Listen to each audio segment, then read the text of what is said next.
Tayong mga Pilipino, mahilig talaga tayong gumawa ng mga bagay na inspired sa ibang bansa.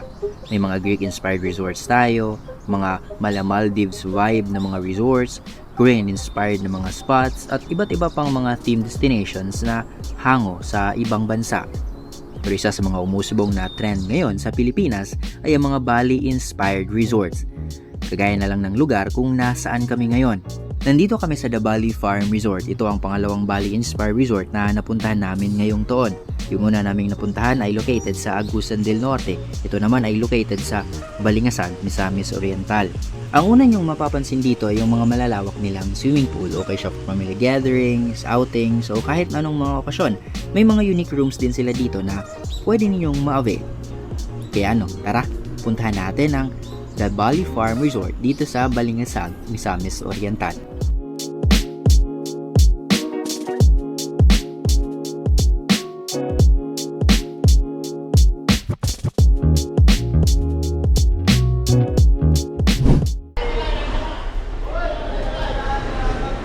So sasakay lang tayo ng bus from Agora Terminal to Balingasag, Misamis Oriental. Tapos sasabihin lang natin na bababa tayo sa may crossing na pupuntang The Bali Farm Resort. Huwag kayong mag-alala dahil may mga malaking paskil naman doon na nakalagay na this way to the Bali Farm. Tapos pagdating natin doon sa crossing, sasakay lang tayo ng habal-habal pupunta sa mismong resort.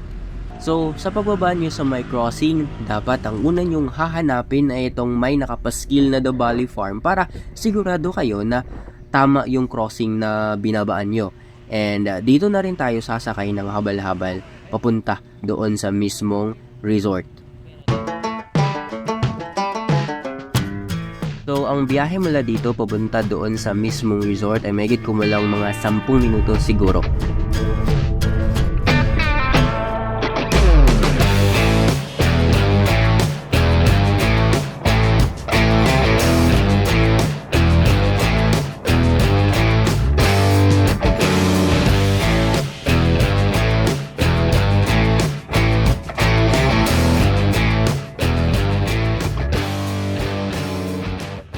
Pagdating nyo sa mismong resort, direkta kayo sa may parang information desk nila and dito nila ibibigay yung susi ng room nyo if ever nag-book kayo ng mismong room sa resort.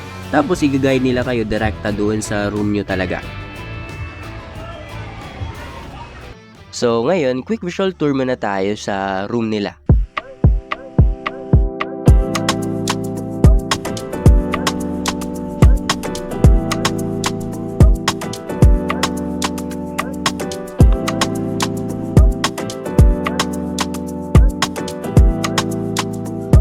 So ang una nyong mapapansin dito ay yung mga malalawak nilang swimming pool.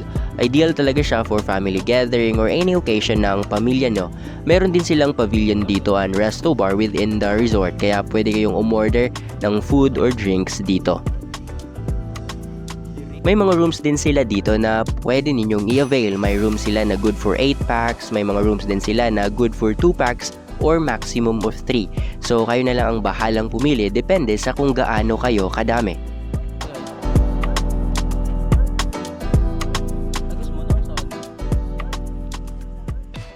So sa mga bandang hapon, medyo makulimlim na yung buong lugar and nagsiuwian na din yung mga naligo kanina, kaya solo talaga namin yung buong lugar ngayon. So hindi rin katagalan, bumuhos yung malakas na ulan, kaya fast forward na lang natin. So nag-order kami ng aming makakain sa resto bar nila and dito na rin kami kumain sa loob ng room namin. So dagdag ko lang din sa video na may wifi sila dito. Di ko lang na-test kung gaano kabilis, pero pwede kayong makapanood ng video sa YouTube.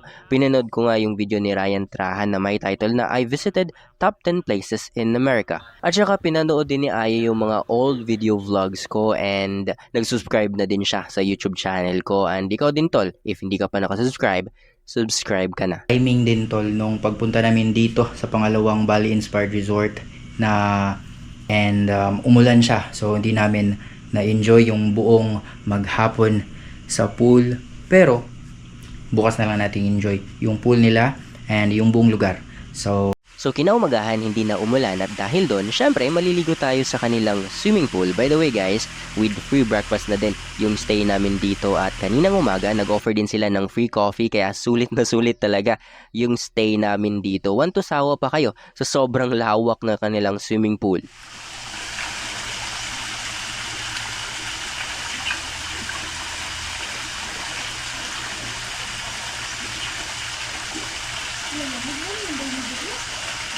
So before tayo kumain ng ating agahan, room tour muna tayo saglit. So guys, ang kagandahan dito ay yung pool nila dito lang na side. So sa may gilid lang.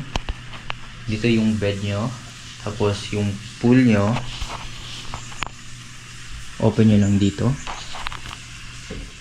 Was just a few steps, pagbukas nyo sa pintuan, swimming pool na agad. At saka yung bathroom nila dito, tingnan nyo naman, sobrang unique. Guys, on to the next one na tayo. Na Bali Inspired Resort, which is located sa Cagayan de Oro City. So, apil ka. Bitaw. On to the next one na ta guys. So overall, okay naman yung stay namin, okay yung resort nila, malinis, malaki yung room, malawak yung swimming pool, at okay din yung service nila dito.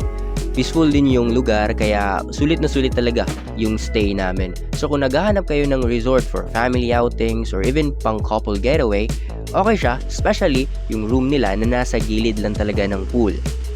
So yan lang muna sa ngayon and ayaw kalimot kanunay, mag-amping ka.